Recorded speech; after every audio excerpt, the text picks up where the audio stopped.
We got this one from The Hill. We're going to give a shout out to our good friend, Bill Maher. Bill Maher says Democrats will lose every election without a shift on trans issues. I love how The Hill just really avoids saying what he actually said, because Bill Maher does not use the kind of language. Bill Maher's a bit more crass than that. But Bill Maher was having a debate with Pod Save America's John Lovett, and he basically said, I'll give you a quote, "You want to lose every election? Just keep coming down to the side of parents coming in second and who gets to decide what goes on with my kid contest." Lover responded that he was not talking about winning or losing elections. "I agree that there's salience to the issue. I agree this has been weaponized, but I'm just talking about the issue itself." Bill Maher basically said, if Democrats don't drop the gender ideology stuff, they will never win another election. He is correct, but Democrats are a cult, okay? Guys, can I just give you a simple, okay? When did Democrats start supporting the military-industrial complex? When Donald Trump got elected. When Donald Trump got elected. And I don't mean the politicians, because they always did. But these progressive leftists like Kyle Kulinski. How is Kyle Kulinski pro-military industrial complex? This is a guy whose whole career was like the war machine is bad. Now he's cheering and bashing his face on the table as hard as he can, screaming Slava Ukrainia. And I'm like, what?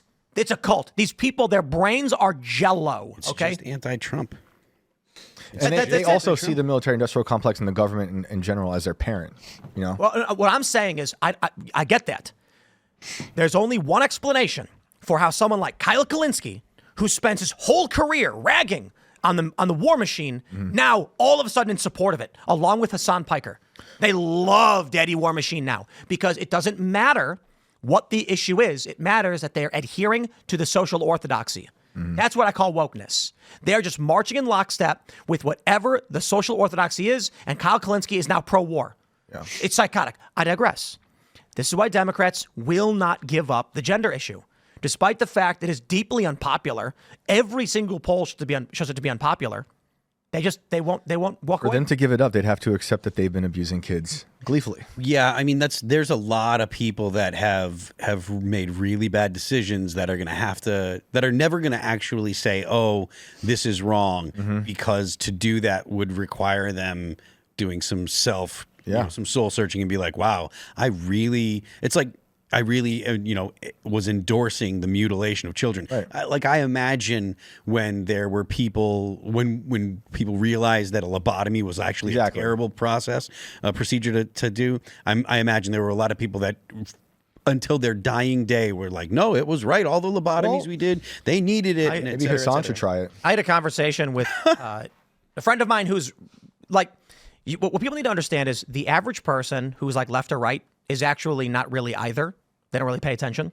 So it's funny because the liberals get super angry when I say, like, I have a bunch of friends who are like liberal lefty. Well, who doesn't? I mean, I've got family members who are liberal lefty. We talk all the time. But I was talking to a friend of mine who is moderately left, but not politically active. So, they're not paying attention to the news or watching anything like this.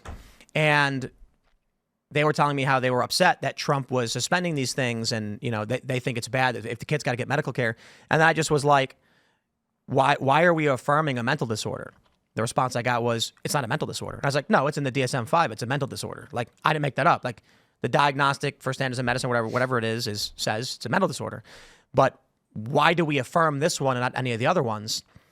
And I got kind of just like kind of a blank stare. And I said, no, for instance, like general body dysmorphia. Like when someone says, my hand is not my hand, the doctor doesn't cut it off. Well, there was a person who actually found someone to blind them because they said I identify as a blind person. But anorexia is the easiest example to illustrate. I feel fat. Oh, you are fat. You should go throw up some more. Or that's bulimia. But if someone were anorexic and said, I feel fat, I look in the mirror and I feel fat, you would not affirm that. You would not. The inverse. You would not legislate the inability of psychiatrists and psychologists to treat that. You have to say, you have to affirm their identity that they feel fat. No, because they're killing themselves. And in this case, they're mutilating themselves. And I got no response. And I said that in a good way, in that I believe they started to question why they were advocating for affirming what is classified in the DSM-5 as a mental disorder. I explained, too, the reason it's in there is because the activists want it in there so they can get prescription medicine. Because if it's removed as a mental disorder and no longer can be, if it can't be a diagnosed mental disorder, then you can't get treatment for it. So it needs to be in there. But then we asked the question of, do we affirm pica? You know what pica is? when people eat non-edible objects, inedible objects. So famously, people eat hair a lot. There's a guy who ate an airplane once. Ate a whole airplane. Yeah, I think over time. I saw a magician once eat glass. I recommended he not do that, but he insisted, and it was a magic trick. But in all seriousness, there are people who eat coins. Imagine a person is eating coins, and you're like, hey, man, you do you. It's like, no, we don't. We say, like, hey, that's really bad. You should stop doing that. Yeah, the hair in particular, the human body can't digest hair, so there's a number of cases where it grows into abscesses in the body. It usually accompanies trichotillomania. What is that? That is when you compulsively pull out hair. So people pull them out, then they eat them. Yeah. But did you notice? I think they redefined gender dysphoria, and now they've added the if you are uncomfortable with your body and identify as another, whatever, and it causes discomfort, so that there can be people that say, it doesn't cause me discomfort, therefore it's not a diagnosable mental illness. And I think that was the most recent modification that they added to it. Mental disorder. Cope. What did I call it? Illness. Sorry. And I say this as someone who has various mental disorders, some might say. I do think there's a distinction I think mental illness and mental disorders are actually different things. I can understand one is a chemical, I would say chemical imbalance versus... No idea. I would say schizophrenia, I would call a mental illness. OCD, I would call a mental disorder. Right, I think. But I'm not even sure how I define that. Bottom line, I'm fairly certain they redefined it now so that it's broad. It's more specific, so that it's not gender dysphoria unless it causes discomfort. And so all that people have to say now is, I'm happy like this, so therefore it's not a mental condition that requires any form of treatment. Empower me to play sports against women. I'm happy that I think that it actually is it goes further than that. Most of the people that, if I understand correctly, the majority of people that actually are transgender or trans men, so women that believe or want to be men, are actually more common than trans women. And there are different reasons for for women and men to want to be trans. Women, it tends to be like a body dysmorphia thing, whereas men, there are more varied and sinister reasons why they want not family friendly. Yeah, exactly. And so but we shouldn't.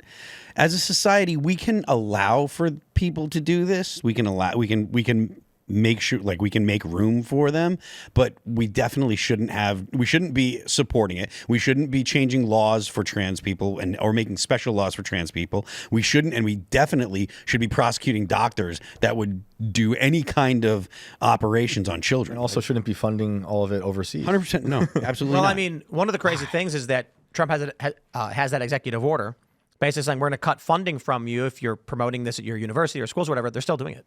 Oh yeah, they won't. All these schools and universities, they haven't stopped. Oh, the main governor there, where she had her face off with Trump. Maine? Yeah, I forget her name, but she's like, well, yeah, we're not going to follow this, and he says, well, you're not going to get any more federal funding. Yeah. So congrats.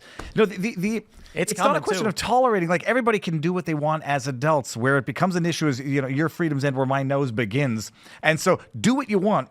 And more power to you, no judgment whatsoever. But it doesn't extend to kids. Yeah, it doesn't extend. You can do what you want, but we can judge a little. No, you can't do what you want as an adult.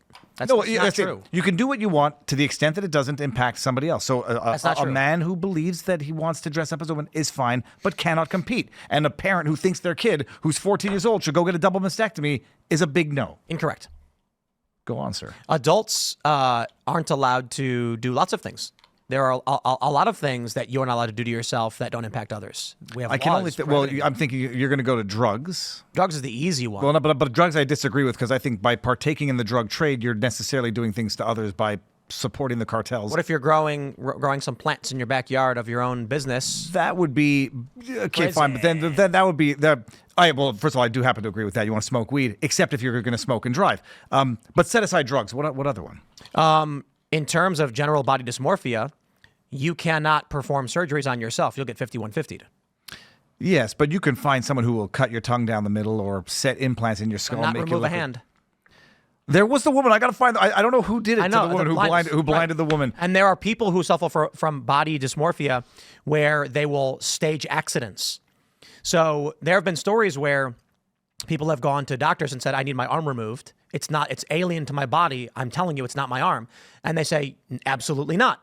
So then their car jack breaks and their car lands on their arm and oh no. That requires a certain degree of dedication. Holy crap. I mean, these people are suffering from a DSM-5 mental disorder. Yeah. Well, you know, up in Canada that with the conversion therapy ban, which was wholly supported by the so-called Conservative Party, medical practitioners, psychiatrists, psychologists can't talk someone out of it. So they can only affirm a mental condition, and they cannot try to treat it. Which is why MAID is so popular. Yeah, it's a number 3, 4 leading cause of death. If you'd like to go down the list of things I'm not allowed to do, if you live in a suburban environment, you're not allowed to play music. Too noisy. It affects others. Yeah, but that runs like I'm not allowed having chickens where I live. But that's right. That's wrong.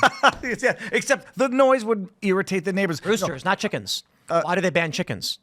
You can hens. So this was the question my wife asked. Do chickens? I know they go like they do that purring noise, but they don't annoy the neighbors. They don't yell. Well, to be fair, chickens do make noises. They are noisy. They do the egg song. You know. What's that? How's that go? It's different for every chicken, but they'll just basically bagok, bagok, bagok over and over and over again. See, the discussion I was having with my wife is, if we get a few chickens, will the neighbors know? Because the HOA are a bunch of fascists, and they're going to come down on us with an iron fist. I'm not allowed to install a deck on my house. I'm not allowed to put in another toilet. I'm not allowed to put a window in my house. Like, I'm not allowed to redo my basement. Like, yeah, but I could make the argument that could potentially tangentially affect somebody else, a guest, a visitor, whatever, who comes in and trips and falls. You can do whatever you want in your body. I mean, that's crazy. Well, I mean, I'm just trying to steel man the argument here. But like in terms of body self-mutilation, people can cut themselves. They can scar themselves. You can't remove body parts.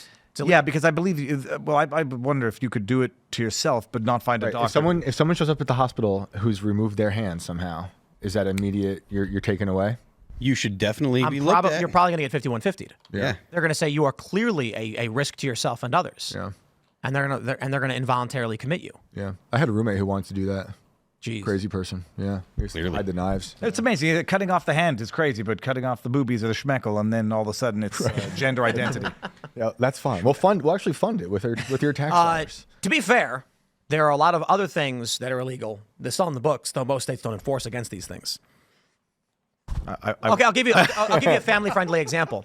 In West Virginia, cohabitation is a crime. No cop is going to arrest a guy for living with his girlfriend, but it is illegal. I should start. Bring it back. Let's bring it back. Isn't that wild? Like, they actually enforced this up until like probably the early 1900s. Yeah. I mean, it was probably still frowned upon and seemed as odd in the 40s and 50s.